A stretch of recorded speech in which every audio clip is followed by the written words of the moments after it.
All right, welcome back to Recap Roundtable. This week we're talking about 20.2 here with the faculty of the Institute of Clinical Excellence. We have myself, Alan, COO of ICE, faculty member for our fitness athlete division. We have Jeff Moore drinking a beer at 2:30 in the afternoon. No? Kombucha? Okay.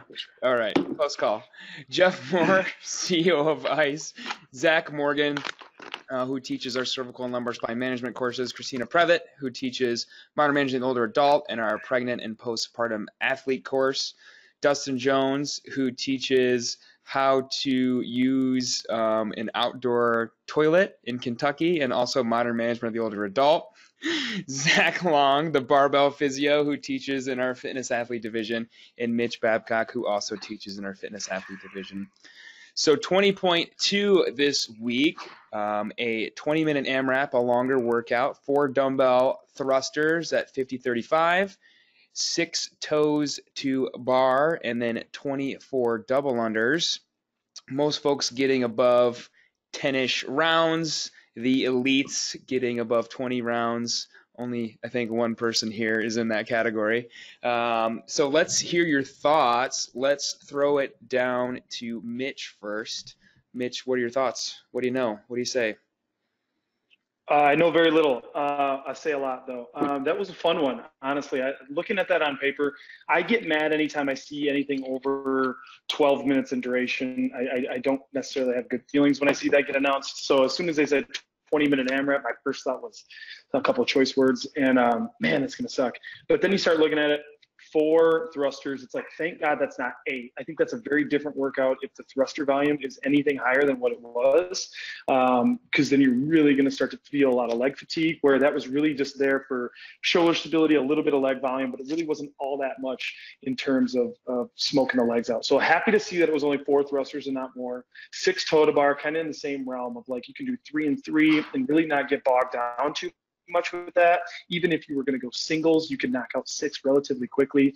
And so right away I was like, man, I kind of looked at Jamie, my training partner. I was like, this is gonna feel a lot like Cindy, where Cindy did a 20-minute AMRAP of 5 push-ups, 10 or 5 pull-ups, 10 push-ups, 15 air squats, where it's just kind of about cycle rate and like, can you find that gear? Do you know like your highway speed? Can you set it in that and just kind of roll with that? And if you've trained a lot of 20-minute AMRAPs, you know that time domain, then you kind of got a good feel for your pace on that.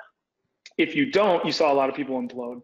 And that's what you saw early on. They came out 4, 6, 24, 4, 6, 24, and they were like, I am killing it. And then all of a sudden at the 8 to 12 minute mark, there was a look on people's faces of like, whoa, I can't hang with this anymore. And then you've already crashed the car. It's too late. So I think early it was about like, do you know your 20-minute pace? Do you know that highway gear? Can you shift into that? And can you just kind of endure? For the first 15 minutes. I think you really needed to step on the gas at the 15 to 16 minute mark. A lot of people waited until the 18-minute mark, and by that point, the workout's pretty much done. I think it's too late, just like in Cindy, if you're like, oh, you know, if I can just make it to minute 18, then I'm gonna go, it's too late at that point. You gotta start stepping on the throttle a little bit in workouts like that, 16 minutes, or maybe even sooner if you've got the gas. But I thought it was fun altogether. I had a really good time at our gym, CrossFit Fenton. We did our Friday Night Lights, bunch of people there. We did it in our last heat. I was having a good time. I was singing to Alan the whole time. He thought I was saying something very serious, and he had this look on his face like, what can I get you? Do you need a new rope? And I was like, no, I'm just singing the song, dude. Having a good time. So it was fun. I'm hoping next week for some shorter duration workouts, though. Heavy barbells and gymnastic skills. Bring it on. I don't want this 15 to 20 minute stuff anymore. Let's shorten it up. What is your prediction for 20.3? Man, good question. So I keep saying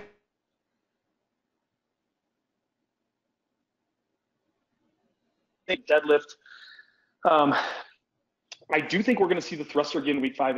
It seems it would be weird if we only saw the thruster once in a week where we don't kind of see the thruster. So I think the squat press will make its appearance again in week 5.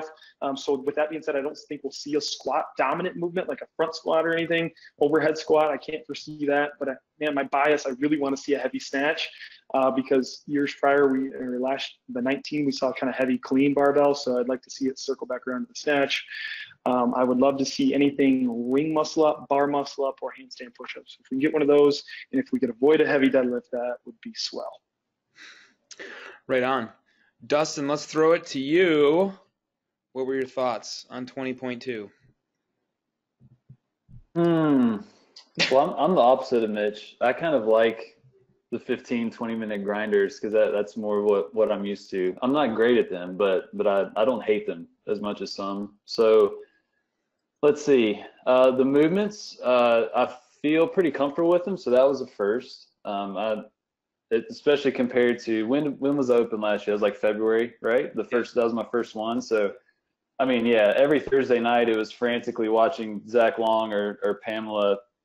What's Pamela's last name? YouTube videos trying to figure out how to do some of these particular movements, and I'm still at that phase, but not as frantic of going down the YouTube black hole. So let's see, thrusters, anything overhead and anything relatively heavy, and that was relatively heavy for me. It sucks, and I'm just absolutely astonished at how quickly my heart rate can jump after 4 thrusters. Like that was impressive. But I knew I'm starting to learn how to pace some of the different movements. Like running, I'll pace that all day long, and just now starting to learn like how to pace with some of these different movements and how it's a whole different ball game. So Logan McNeely with the process has been helpful with that. And so I did 3 and 3 with the toes to bars, and that was a good strategy. That worked out pretty well for me. And the dumbbell unders were good too.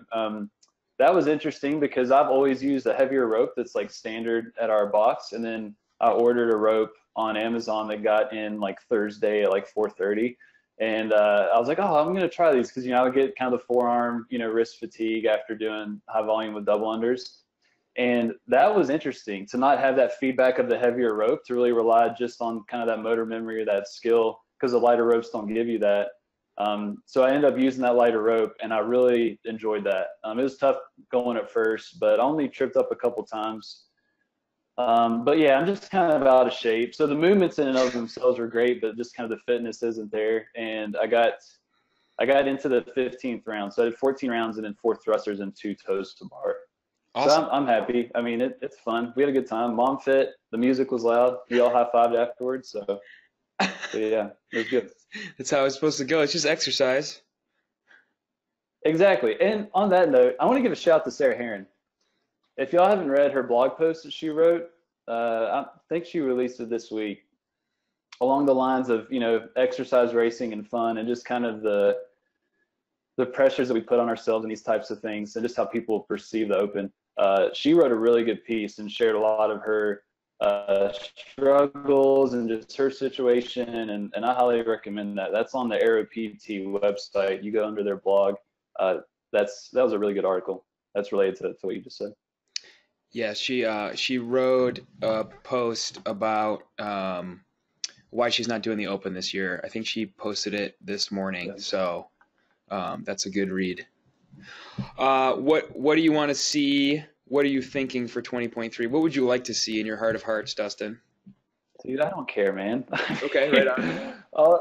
I don't care. I mean, heavy deadlifts I would love. I'll deadlift all day long. I enjoy that. I don't enjoy anything overhead, so I'm kind of relieved we've had 2 in a row where we've had overhead movements. But if I go inverted, all of the wheels fall off the wagon. So I'm kind of up shit creek without a paddle anyway, so I'm just kind of taking it as it goes. I'll do my YouTube binge after Thursday at 8:30 and watch all the Zach Long and Pamela videos and just wing it on Friday. So yeah, that's where I'm at. Right on. Zach Long did not say that he had to go, but just had to go. So we'll throw it to another Zach. We'll throw it to Zach Morgan, CrossFit veteran. That's it. That's all I got. I was going to make some other comments, but I'll let you go this week. Now, this was a good one. You're always going to see in the Open that Castro is going to find a way to find a hole in anyone's game. So if you have a hole, it's going to be exposed in the Open. And doubles have always been tough for me, not from the standpoint of like stringing them together, but it spikes my heart rate more than other movements for whatever reason. I think I'm bad about holding my breath while I do them. So they typically have a high RPE for me, more so than the actual skill of doing the movement. But I knew when I saw this, even with a relatively low number of doubles, knew the toes to bar and thrusters would be fine, but the doubles were going to spike my heart rate every round. So unlike Mitch, I would have loved to have had like at least double the amount of thrusters. I love thrusters. I'm one of those weirdos that loves thrusters. That would have leveled off a lot of people that are really good with the doubles and would have played my strength. So I would have been fine with 8 or 12 thrusters. They didn't feel particularly bad, just more of a nuisance than anything. Then the toes to bar are always challenging to the midline by the end, but never got too challenging for me. But then it was just a game of trying not to spike my heart rate on the doubles each round. So that's sort of how it worked out for me, just focusing on breathing. It was nice to have someone else count them for me so I could just focus on breathing and go. I didn't trip up a whole lot, but that was still the balancing act. I felt like I was playing for that full 20 minutes. What did you what did you get done round wise? I was pretty close to 17 rounds. So I was at 16 and then I got 8 double unders into that round. Definitely wasn't one. I mean, I don't do any of them twice, but I definitely wasn't going to do this one twice with all those doubles. My calves and feet were both really sore. So I was done with that. Felt like I paced out the other stuff. I went fast on the thrusters and toes to bar because I knew that was where my strength was. So. Yeah, I think if you got it towards 20 rounds, you ended up doing 400, 500. Mitch ended up doing 600 and something double unders. So definitely rough on the calves the deeper you got into this workout. What do you want to see in 20.3? I'll side with Mitch on this one. I would love to see like an ascending heavy snatch, like something like that, where maybe the early rounds it's lighter to where more people are included, but then like to earn that next 3 minutes or whatever, you got to hit a heavy thing. And I'm with him on the rings too. Ring muscle ups have come up a couple of times in the open, but not a ton. And I love muscle ups, so I would love to see those come up. But I would like for there to be something there that like made it to where a lot of people still wanted to go full scale, even though those movements are there. So, even if you're not strong at those, you still have a chance. But any of those higher level gymnastic skills, I think are really fun. And the way they creatively stick them in amongst a lot of fitness to where you can't just get by with like a bad gas tank with good skills. I think that's the beauty of the open. They always find a way to expose whatever hole you got. So I'll look forward to seeing what they put out on Thursday. I would like to see the opposite of that workout. Whatever low skill, high work portion is available, I'll take that. Christina, what about you? How'd you fare? So I just posted about this online. This is like the postpartum nightmare workout because it had heavy anterior core work and it was all high impact stuff that I hadn't done. My baby is literally smiling at me and it's her fault that I'm having trouble with this workout. But that being said, it was a really great way for me to test out some of my own theories that I'm placing into the pregnancy and postpartum course. So for me, like I am that athlete that has high skill, low fitness. So I know how to perform a lot of these movements, which is great because I could rely more on my skill and efficiency. So I got to about 14 rounds with no 20-minute AMRAPs, and I haven't done any of these movements in about 18 months. So that was pretty good.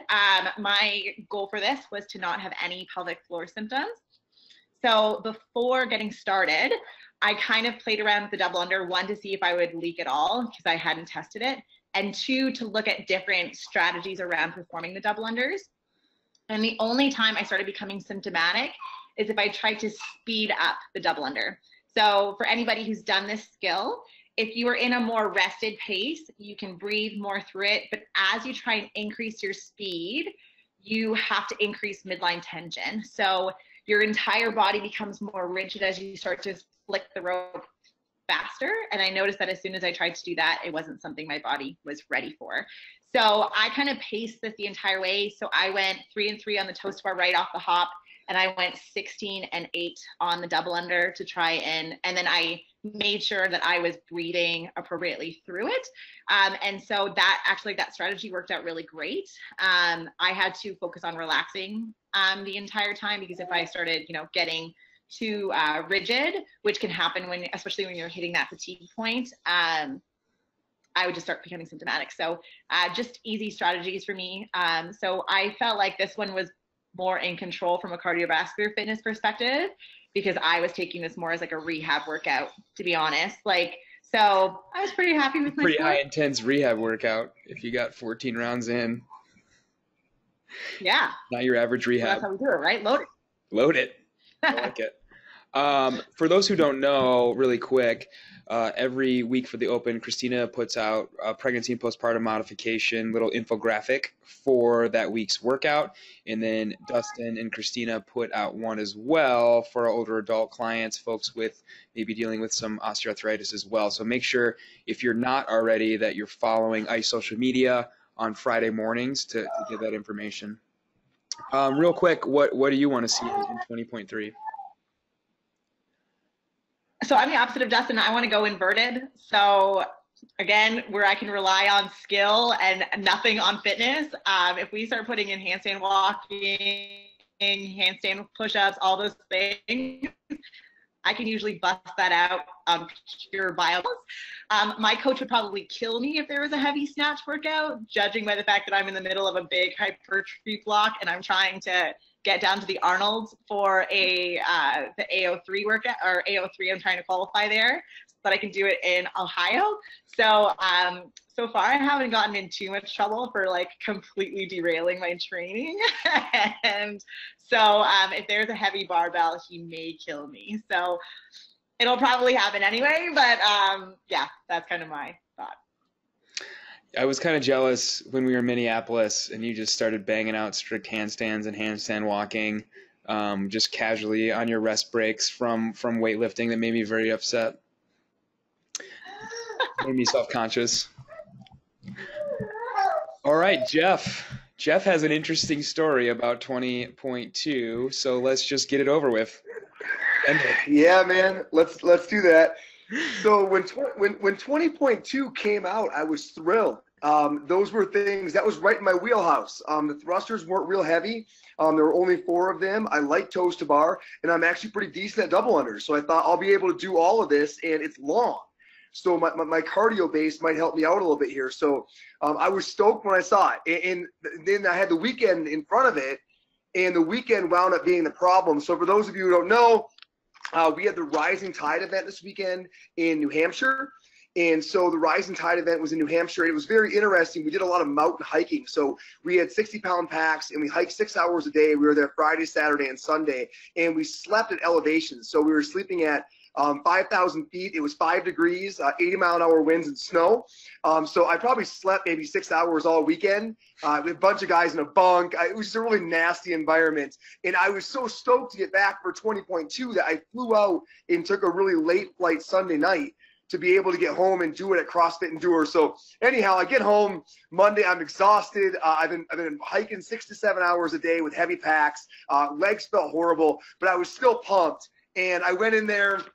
In the first 4 rounds, my plan was I was going to do 5 rounds doing unbroken. So 4 thrusters, 6 toes to bar, and 24 double unders. And I did the first 4 rounds. And I was feeling great. And then I was on round 5. And after that, I was going to throttle back to 90-second intervals. So I felt like I was right where I wanted to be. And on double under number 8 on round 5, it felt like something jumped up and bit me in the calf. And I dropped my rope, and I was like, oh, my God, I ruptured my Achilles. So I reached down, grabbed my ankle, felt fine, tried to go back to another jump and just buckled my leg. I literally could not stand on that leg. Today I can't walk on that leg, so I'm walking around with it bent and towed out. It seems like a pretty darn severe gastroc strain. I'm okay if my knee is bent, still can't do a heel raise, but I hurt it pretty bad. I felt it pop. It really was an awful feeling, kind of like a hot poker going into my calf. But the reality was it was stupid. I led up to a weekend of no sleep, hours and hours of mountain hiking with heavy packs, completely unprepared for the workout, went in feeling exhausted, and then tried to send it, and there were repercussions. So I'm loading it here this afternoon, doing some isometrics.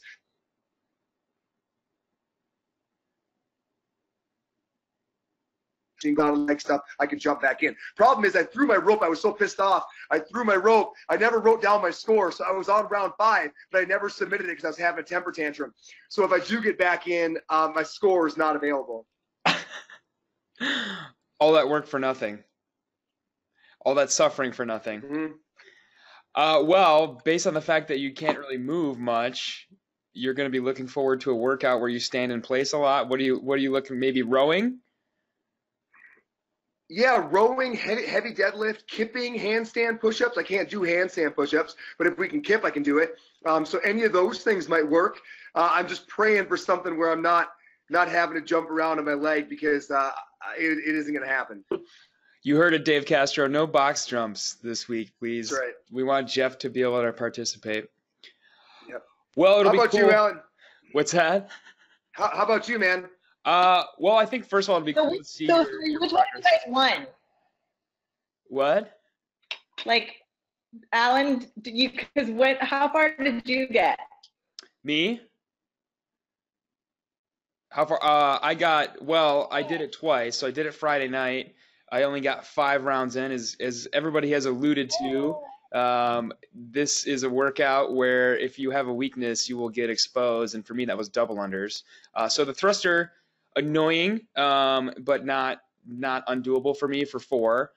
Toes to bar, I initially did singles just because I was worried about fatigue Friday night. And then the double unders is where I got tripped up. So not good at double unders. Was doing, boy, when I started Friday night, I was doing like 8 single unders for every double under. I just didn't have it together, wasn't coordinated, and only got through 5 rounds and change. Practiced double unders this weekend, changed my strategy, especially on the toes to bar.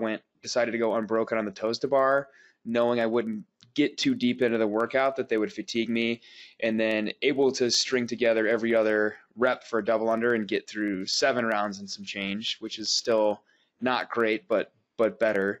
But definitely expose my weakness with double unders. I don't like to jump. I don't like box jumps or jump rope. It makes my calves cramp uncontrollably, usually the whole night after a workout like that, especially if they're combined together with some running. So I tend to avoid that weakness, and it definitely showed up this workout. But no pain, no issues with calves afterwards, but didn't really get a lot of volume in either.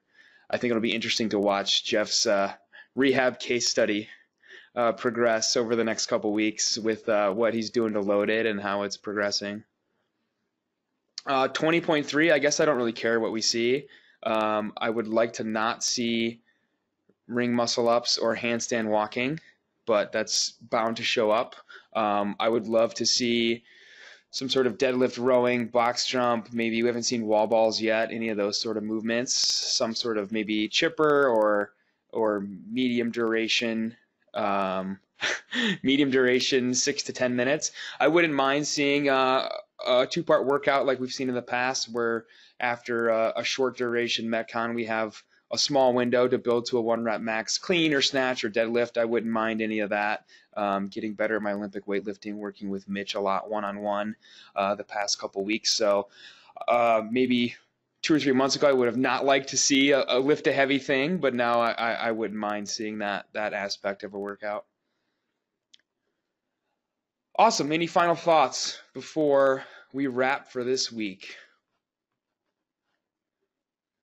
No, man, I'll keep you posted. I'm like I said, I'm gonna start loading it pretty good in the next 3 to 5 days, doing a lot of aerobic stuff and working on a lot of my pressing drills.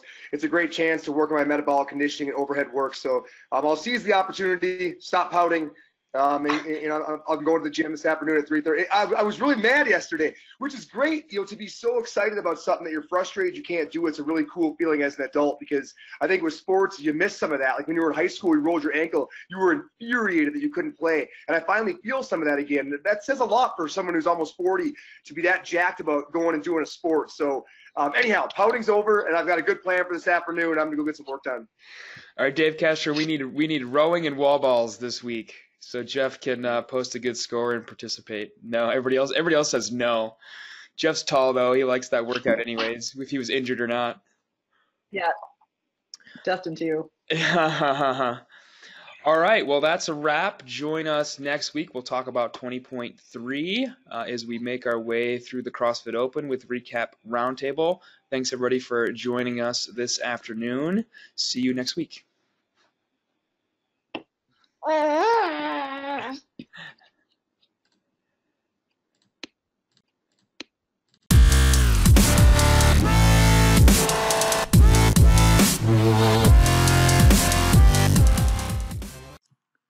Hey, thanks for tuning in to the PT on Ice Daily Show. If you enjoyed this content, head on over to iTunes and leave us a review. And be sure to check us out on Facebook and Instagram at the Institute of Clinical Excellence. If you're interested in getting plugged into more ICE content on a weekly basis while earning CEUs from home, check out our virtual ICE online mentorship program at ptonice.com. While you're there, sign up for our Hump Day Hustling newsletter for a free email every Wednesday morning with our top 5 research articles and social media posts that we think are worth reading. Head over to ptonice.com and scroll to the bottom of the page to sign up.